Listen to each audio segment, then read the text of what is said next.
দ্বিতীয় ভাগে যাওয়ার আগে চলুন প্রথম ভাগে কি হয়েছিল সেটা একটু দেখে নেওয়া যায়। তিনি হচ্ছেন দত্তবাবু। ওনার স্ত্রী তাদের একমাত্র মেয়ে প্রেয়সীকে নিয়ে তাদের এই 3 তলার বাড়িটিতে থাকে। 3 তলায় ওনারা থাকেন আর নিচে 2 তলা ভাড়া খাটান। তবে মিসেস দত্ত তার মেয়ের কথা চিন্তা করে আজ অব্দি কোনো ব্যাচেলারকে বাড়ি ভাড়া দেননি এবং দেবেনও না। কিন্তু একদিন নিচের ঘরটার জন্য ভাড়ার খোঁজ এসেছে গো। স্বামী স্ত্রী আর তাদের এক ছেলে ফ্যামিলি ভাড়া নিতে চাই। দুজনের সাথে কথা বলে আমি তো একেবারে ফিদা হয়ে গেছি। প্রচন্ড ভদ্র, এর আগে এরকম ভদ্র একটা ভাড়াটেও আসেনি আমাদের। তাহলে হ্যাঁ বলে দিচ্ছি, কি বলো? নতুন ভাড়া দেওয়ার 1 সপ্তাহ পর ছেলেটাকে, একে তো এর আগে এখানে দেখিনি। ও আচ্ছা, ওই নতুন ভাড়া দিয়েছে তাদেরই বোধহয় ছেলে হবে। এত বড় ছেলে, আগে যদি জানতাম এত বড় ছেলে আছে। কি করছো মা বারান্দায়? হাই। এই তুই হ্যাঁ বললি কেন? ও হ্যালো বললো কেন তোকে? আরে ও তো আমাদের নতুন ভাড়াটে, অভিষেক। তুই এর নাম কি করে জানলি? কেন তুমি জানো না? নিজেই ভাড়া দিলে, তাও আবার একটা ব্যাচেলারকে। মানে আবার কি? ও তো একাই থাকে নিচের ঘরে।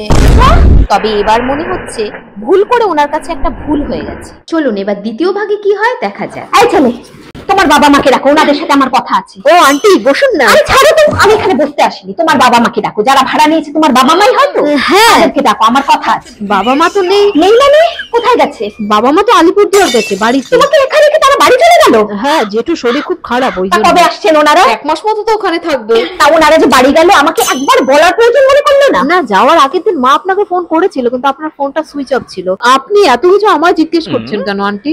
আপনার কাছে তো মার ফোন নাম্বার আছে, ফোন করে নিন। ঠিক আছে ঠিক আছে, এসব কি আমার সঙ্গে হওয়ার ছিল? তুমি বলো তো, এত খুঁজে খুঁজে এত সাবধান হয়ে কাজ করলাম, তবু এটা কি হলো আমার সঙ্গে?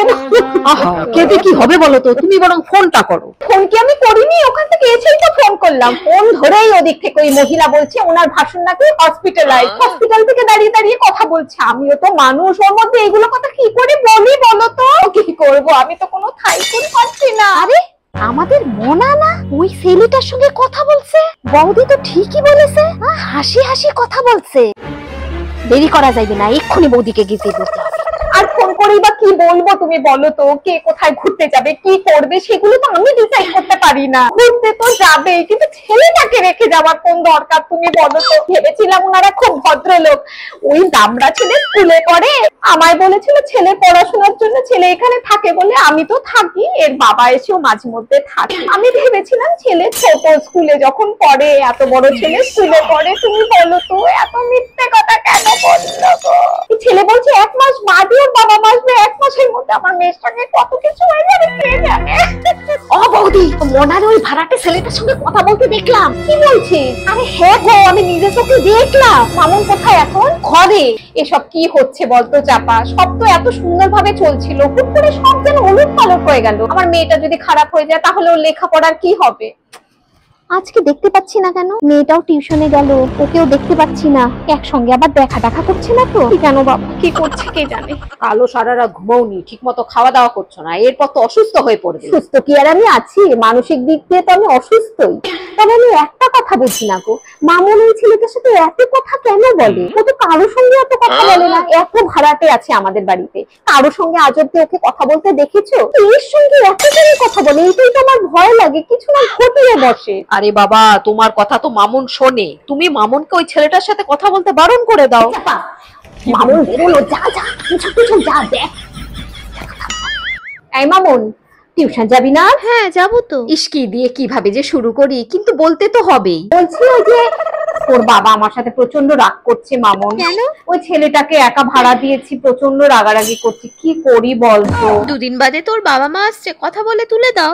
হ্যাঁ, এত সহজ হবে? সহজ ভাবলে সহজ, জটিল ভাবলে জটিল। সহজ কথাটা সহজ ভাবেই বলবে, তাহলে ওনারা নিশ্চয়ই বুঝবে। আর যদি না বোঝে তখন জোর করবে। আর হ্যাঁ, অভিষেক আর আমাকে নিয়ে যে জটিল কিছু চিন্তা করছে, আসলে ওরকম কিছু নয়। ও আমার থেকে অনেক ছোট, স্কুলে পড়ে, দেখতেই বড়। আমায় দিদি বলে ডাকে। চাপা পিসিকে তো আমার পেছন পেছন রোজ পাঠাও, সেও তো শুনছে আমায় দিদি বলে ডাকছে। কেন, তোমায় কিছু বলেনি? না তো। এ বাবা, কিছুই তো নয়। এতদিন সামান্য একটা ব্যাপারকে জটিল করিনি, কি কষ্টটাই না পেলাম। তবে তাই বলে এই নয় যে ছোট হলেই রেখে দেবো। ছোট হোক বা বড় হোক, ছেলে তো আমি রাখবো না। আজ হয়নি, কাল যদি কিছু হয়ে যায়, 10 দিন পর কিরে মামুন, ওদের মালপত্র সব উঠে গেছে? হ্যাঁ, সব উঠে তোর গেছে। ভাই কোথায়? কে? আরে তোর অভিষেক ভাই। নিচে আছে হয়তো। যাই একবার দেখা করে আয়, ছেলেটা বড্ড ভালো রে। যা যা একটু দেখা করে আয়। হ্যাঁ হ্যাঁ ঠিক আছে, আমি আর নিচে নামতে পারলাম না, পায়ে ব্যথা তো। ভালো থাকবেন। এই অভিষেক, ভালো থাকবি, মাঝে মধ্যে ফোন করবি দিদিকে আমাকে। দুর্গা দুর্গা। বাবা, এই যাত্রায় বাঁচিয়ে দিলে ঠাকুর, আর কোনোদিনও এরকম ভুল করব না। তবে মেয়ের কাছ থেকে আজকে একটা অনেক বড় জিনিস শিখলাম। প্রবলেমগুলোকে যদি এত জটিল ভাবে না নিয়ে একটু সহজ ভাবে নেওয়া যায়, তাহলে তার মোকাবিলাও বোধহয় অনেক সহজে করা যায়।